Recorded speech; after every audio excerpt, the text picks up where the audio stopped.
Hello, everyone, and welcome to another episode of Autism Stories. I'm your host, Doug Bletcher, the founder of Autism Personal Coach. Autistic people are the true experts of the autistic experience, and Autism Stories is where we interview autistic people to learn from their stories, experiences, and get their insights. If you would like to be notified about each week's episode of Autism Stories, we suggest you subscribe on your favorite podcast listening platform. We would also appreciate it if you could give us a positive rating and review, as it will help others to learn about autism stories.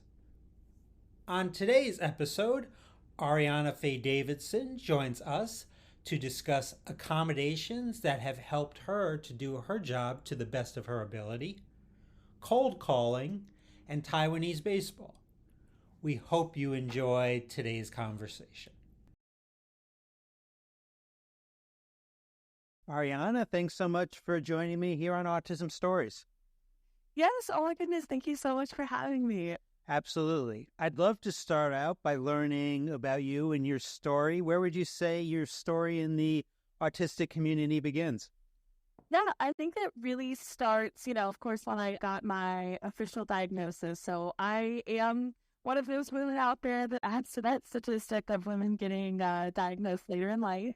So basically, my whole childhood, I have always really struggled with sensory issues and a myriad of different things, but I was misdiagnosed with bipolar, OCD, borderline personality disorder, and that kind of spanned my whole childhood, and none of it really felt like something that fit for me, but I just accepted this is what I've been told. Then I went to college, I became a flight attendant, and that's where I really realized something was wrong. Because as a flight attendant, you're on call 24/7. I had no idea what my schedule was going to be, and I started to really struggle mentally more than I ever had before. And at that point, I hadn't been going to a therapist because I'd written it off as they don't know what's going on. I'd come to them before, all these issues. And once I was in New York, I got a really great psychiatrist and support system. And they were like, hey, I think this might be autism. And I was like, what? I was like, I've never heard that. And once I got the diagnosis, I was 20, and that's really when things started to change for me. So I think that's where it began. And it was so funny because after that, I told some of my friends, and they were like, yeah, we know. I was like, what do you mean, And they're like, well, we've just been waiting for you to realize that. And they opened up to me about their own diagnoses. And then that's kind of where I started to heavily research a lot more about it myself and realize that I wanted to get involved in the community, because you tell some people they have a really positive idea of it, and then you tell other people and they are not so nice. And I wanted to be part of the change for that. Now, one thing I guess I'm okay at phone calls, but I'm really bad at cold calls. So you're an imaging recruiter, and from what I understand, you conduct 400 to 500 calls weekly to identify and engage potential candidates and clinicians as part of your job. This seems so overwhelming to me, so I have to learn about that. How do you deal with making all of these calls and not being completely overwhelmed? Oh my gosh, yes, no. It was so funny because I always like to say I enjoy structured chaos. I think I thrive in that sort of environment.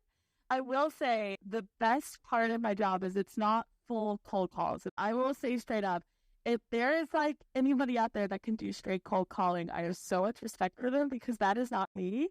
But the big thing when I interviewed with Aya that I wanted to make sure of is the cold calling system, because that sounded horrifying.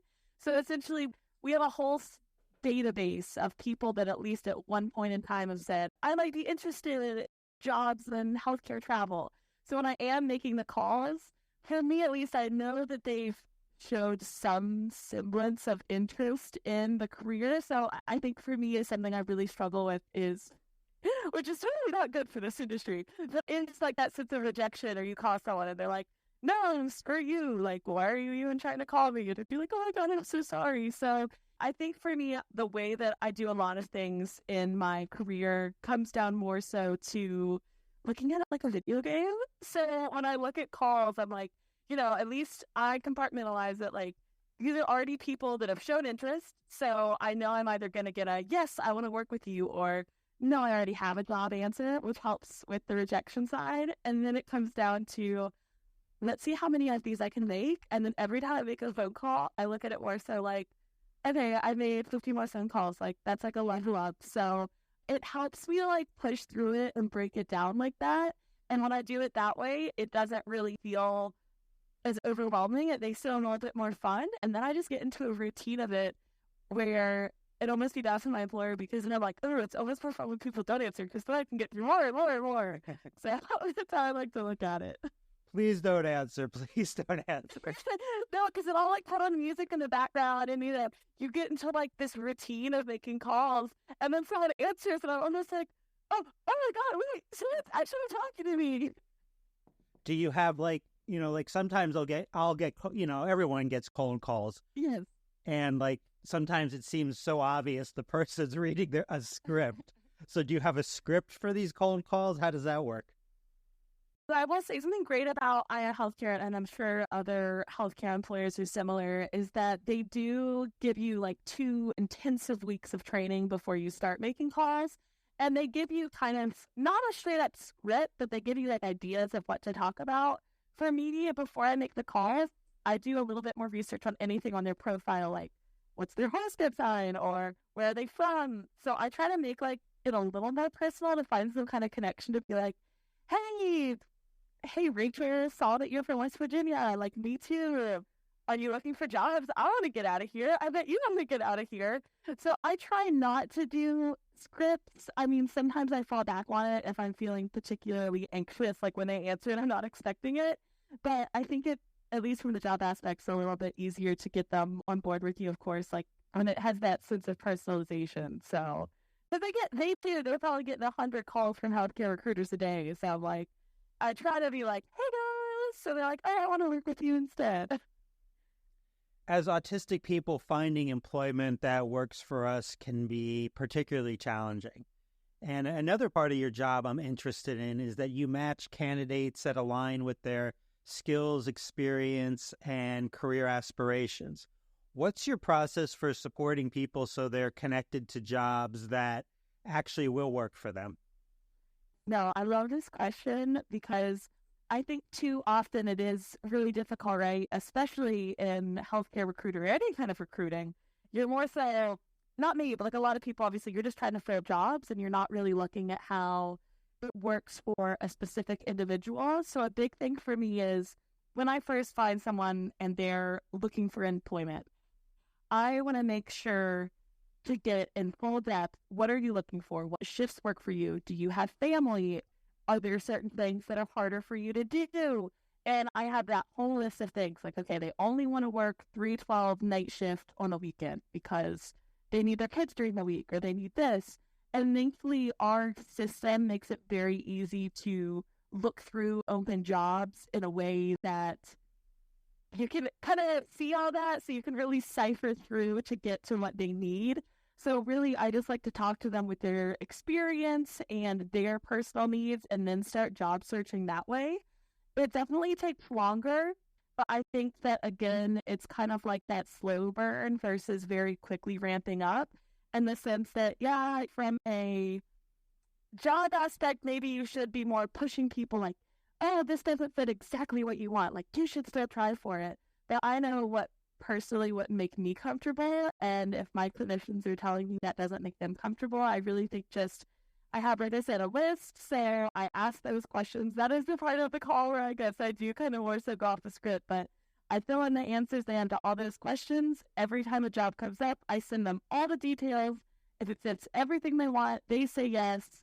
We apply and take it from there. And so I might have a few less clinicians than a few people that started with me, but the clinicians I do have, I think, really appreciate that we make it so personalized that they've been sticking with me longer maybe than somebody that's pushing them towards something they didn't want. I had one girl who told me, like, oh, my last recruiter, they made me really uncomfortable because I said I didn't want to go here, and they kept pushing for that. So I just think, like many things, if people would be more willing to take an extra moment to personalize the experience and ask people what works for them and take that into consideration and have that empathy, it's easier to find them something. And with healthcare, there is so much out there right now that thankfully we do, at least in this market, have the privilege of being able to wait it out for something that they'll really like. Now, I love to see when autistic people are getting the support they need at work so they can do their job to the best of their ability. And I read where you talked about the accommodations that you not only are getting from your current employer, but a previous employer. What did they do, or how do you work with them to make your job much more accessible to you? Yes. Oh my God. So I'll go off on Aya first because I think the beauty of Aya is where we are a fully remote company.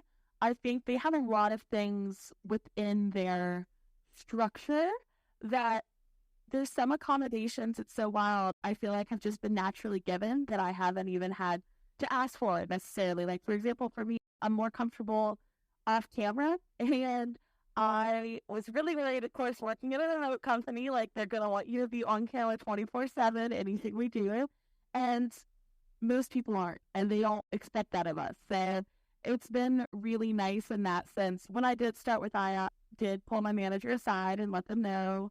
And she literally was so accepting of me being autistic that she's like, anything you need. So one accommodation they did give that isn't just a given is before any meetings we have, I hate when you're like, somebody messages you and they're like, we need to talk. Because immediately I'm like, oh my God, what did I do? Did I screw up? Like, what's going on? And I can't focus on anything else until we talk because I think I screwed up.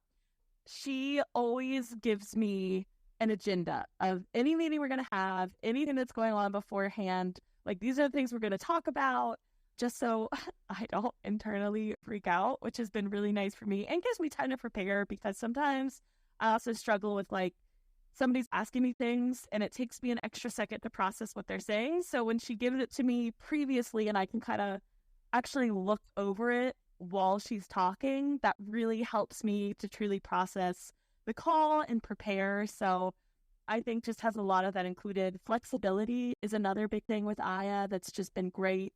Sometimes I'll wake up at 8 a.m. and I'm not socially ready to make 400 or 500 calls a day or a week. And that's okay, because essentially with the structure that we have is we get to make our schedule our own. So I think it's come down to the culture of Aya itself has been really great, and just making that supportive environment without me necessarily even having to ask for a lot of the accommodations that I did at Enterprise, which going into Enterprise, I think some of it might just have to do with the difference in structure. You know, Aya is remote, and this is my first remote job, so it has been beautiful just to see how integrated a lot of things are. And of course, Enterprise was not. So a lot of things at Enterprise more so had to do on the sensory side, working in an office with, you know, the lighting and the most god-awful old phone ringtone that never ceased to trigger me when it would go on.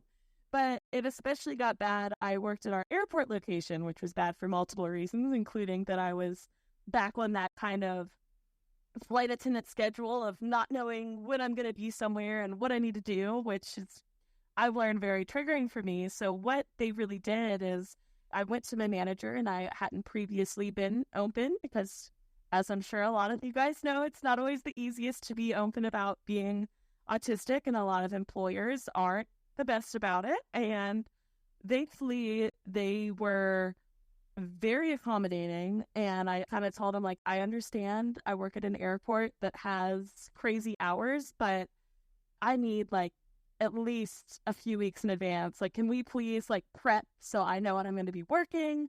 And we ended up being able to at least make a more proper schedule. Like, each employee would either be, okay, for 2 weeks you're going to be this shift, 2 weeks you're going to be this, which I feel like not only helped me and my stress levels of it, but seemed to help everybody, which I always go back to is accommodations are good for all employees, not just those that really might be struggling.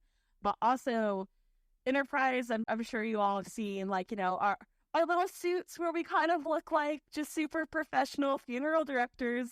they haven't always been the most accepting of differences as far as appearance goes, but I, again, really struggle with tight clothes, and especially working there, I wanted headphones because if you all know Country Roads from West Virginia, that song, there was at the Charleston, West Virginia airport a terrible cover.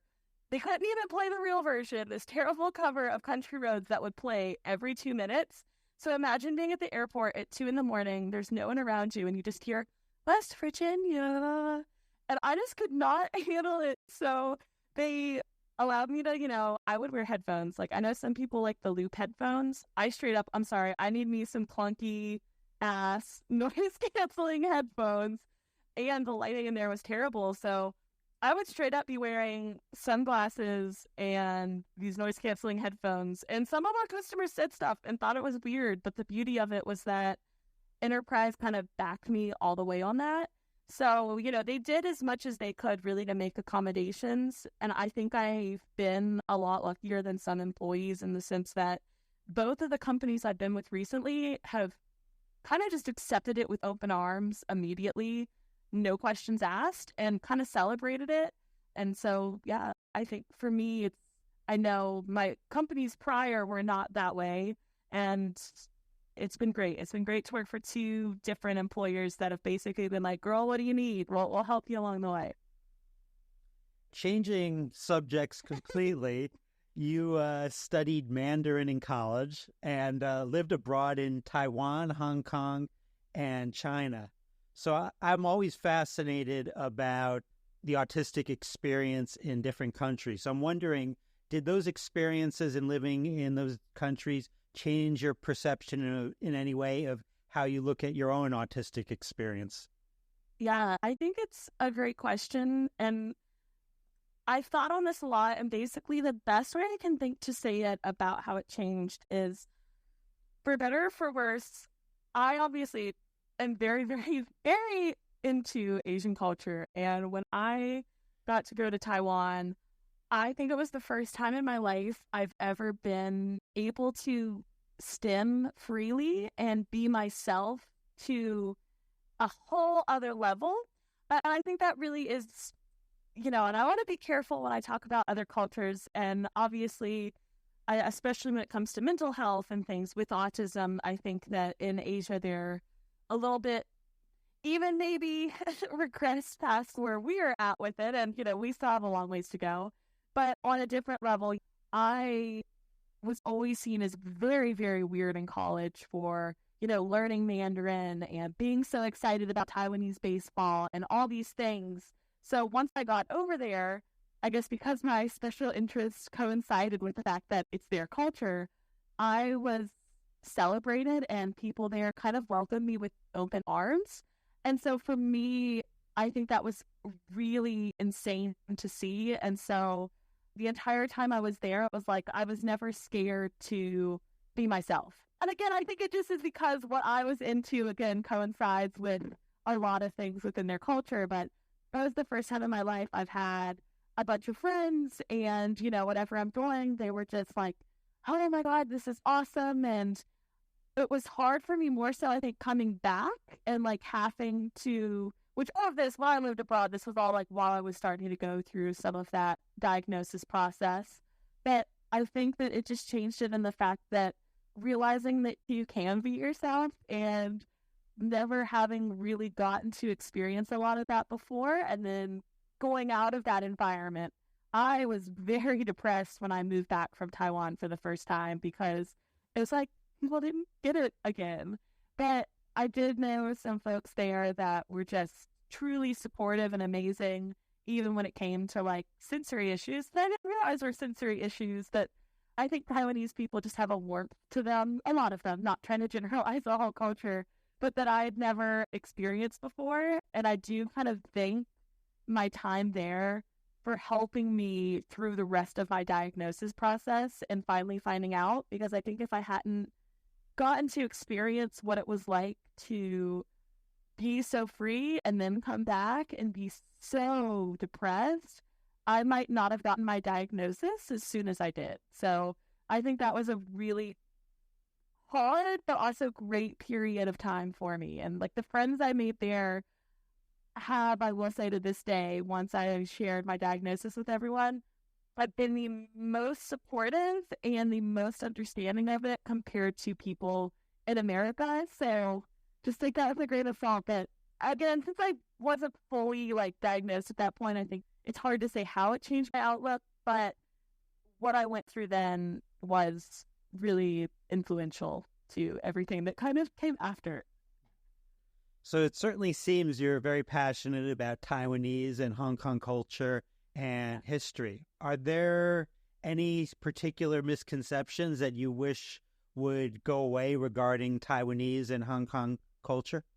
Well, I thought that I could really go off on this, but I think a big thing, especially with both, and I just find like China, Taiwan, and Hong Kong politics and that whole culture to be fascinating because it is so, there's just so much to it. But one of the big things is both Taiwan and Hong Kong. You know, obviously now Hong Kong is a special economic zone of China, take that with what you will. But both of them used to be colonies of other countries, and their culture is kind of vastly different from mainland China's, especially with Taiwan. So a big thing I always like to say is Taiwan was actually a Japanese colony for far longer than it ever was controlled by the mainland Chinese. And that is why baseball is so big in Taiwan, is because the Japanese, when they invaded Taiwan, they would actually use baseball as like a way to communicate with the Taiwanese and like the Han Chinese Taiwanese and the Taiwanese like Aboriginal people. I think it's really the big thing for me, you know, or I'll tell people, I'm going to Taiwan, and they're like, oh, Thailand, I like Thai food. I'm like, no, it's a different country. But with both of them is they do have their own culture and their own history that goes way back to before there was any of this talk of, oh, they're part of China. So not trying to get anything canceled on the podcast, believe what you will with those things. All I'm saying is when you go to Hong Kong or you go to Taiwan, especially again, Taiwan has so much like Japanese architecture. It kind of feels like Japan 30 years ago, like on their pop culture and everything. So it's really cool is they both are very different. They have different dialects that they speak. They have the mainland, and I definitely recommend if you're going to go, you should try out all three and support some Taiwanese baseball because China actually doesn't really have that much baseball. So that in of itself is a little different. But there's like, I don't want to like baff on a huge rant because this is something that I know a lot about, but I'll just say those are like the big things about the culture I think people always seem to get wrong. And Taiwanese people, for the most part, at least the friends I know, prefer being called Taiwanese. They had different passports. They have different money than Chinese. It's a very complex issue with a lot of things on both sides, but it's worth looking into. And again, like many things, I think it comes down to talking and hearing what different people prefer and having that respect and empathy that they're not all Chinese. Some of them are Aboriginal, like Native Americans to Taiwan. So it's really cool. So I'm curious, how did you like initially get interested in Taiwanese baseball? I'm assuming you're originally from the United States. Yeah, no, I mean, I'm from like a little inner town in West Virginia, and I've lived in West Virginia my whole life, but I was homeschooled, and I think that's another thing that really helped in kind of my like whole journey, I guess you could say, is that I never went to a public school. So in one sense, I'm like, maybe if I did, I would have gotten diagnosed earlier because everyone would have been like, this chick is clearly going through something different than we are. But because I was homeschooled, my mom really would cater my learning and my education to what I was interested in. And I've just always been like obsessed with Chinese history. Like from a young age, like my mom would buy me these ginormous books on like the history, and I would just go through it and be like, oh my God, like give me more. And so once I got a little bit older and, you know, had internet access and all those things, and I kept just trying to search, I found out about Taiwanese baseball, and I was just so fascinated from originally like the historical side. I just think it's so cool to see a sport that Taiwanese people really do think of baseball as kind of like their nationalistic pride because it is what differentiates them from mainland China. Because again, China doesn't really have it in the same way. So there's a lot of nationalism and politics that go into baseball, which to me, seeing a sport have that much like political side and passion really intrigued me. But then also, they only had baseball because they were colonialized by the Japanese. So I just think the historical aspects are really fascinating. And like, I've never been that big into sports or American sports in the first place that when I started like buying jerseys and getting into Taiwanese baseball, I think everyone in my family was like, okay, this is strange. Also, the other aspect that's really cool about Taiwanese baseball, they have cheerleaders. So, like, unlike American baseball, it's a whole thing. Like, they have cheerleaders that dance the entire game. It's very much so, like, the most handsome players have, like, catalogs and model. And it's more like this almost, like, pop culture thing than just about the sport itself. Like, it's a whole entertainment side. And I think that's what I really like. Like, okay, so I did my whole capstone in college on Taiwanese baseball.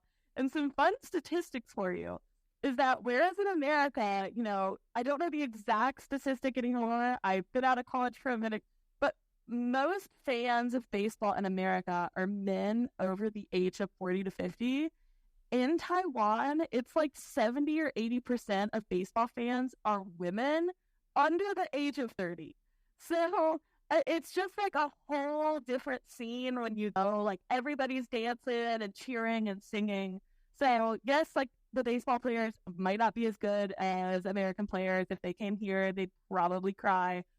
But that's not what it's about. It's like this really entertaining and welcoming environment. And you just go, everybody's cheering and dancing. And yeah, to answer your question in a very long way, my mom was awesome and really supported my special interest, and it just went out of control. And then I got over there and people were like, how do you know about these teams and why are you supporting this one team? And I'm like, y'all don't know what I've been up to in America for the past 10 years.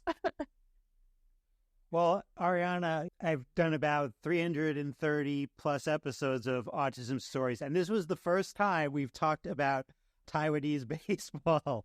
And that's one of the things I love about this is because we have, as autistic people, we have so many passions or special interests. You never know what could be discussed in a given episode.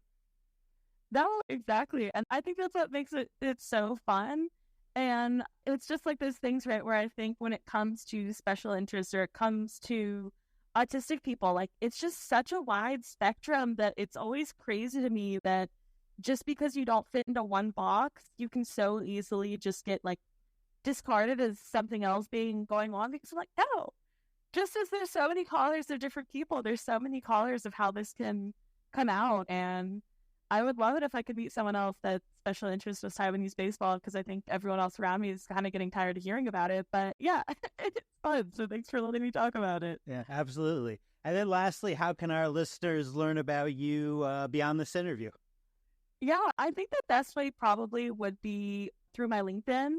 I have an Instagram, Autistic Witch, and, you know, other social media. But I think, funny enough, I've really been using my LinkedIn as like my biggest form of activism recently. Everything else is more so just like, come look at photos of my dogs and my frogs and Taiwanese baseball. But if anyone ever wants to reach out, especially with my first question, I kind of feel like I might not have answered to the best of my ability or gotten into things as deep. So if anybody ever wants to just chat with me on LinkedIn, I'm always looking for more friends and more different perspectives. So I definitely say, yeah, just come to my LinkedIn, add me, let's be buds and go over all the cool things together. Well, Arianna, I really enjoyed the conversation. Thanks so much for making time to talk with me today. No, oh my God, I really appreciate it. Thank you so very much for having me on. It's been a pleasure. And thank you to everybody for listening to me ramble for 30 minutes. Thanks so much to Arianna for the conversation. To learn more about Arianna, please check out the link in the podcast description for this episode. Here at Autism Personal Coach, our clients are the experts, our coaches are the guides. The majority of supports for autistics are not helpful. They try to fix us, not support us. That's why many are confused when we say our clients are the experts, experts of their lived experience. Our clients are the experts for what has worked for them and about the things they need and want in their lives. Our coaches first listen to our clients, then ask thoughtful questions, offer resources, and strategize with our clients so they can get what they need to thrive. Would you want a guide in your life to coach you to help you to get the things you desire? If so, then visit autismpersonalcoach.com for more information. I hope you enjoyed this episode of Autism Stories, and if you did, if you could tell a friend, foe, or anyone else you know about it so they could have the same enjoyable and educational experience as you when listening to Autism Stories, it would be very much appreciated. Until next time, I'm Doug Bletcher of Autism Personal Coach. Talk to you then.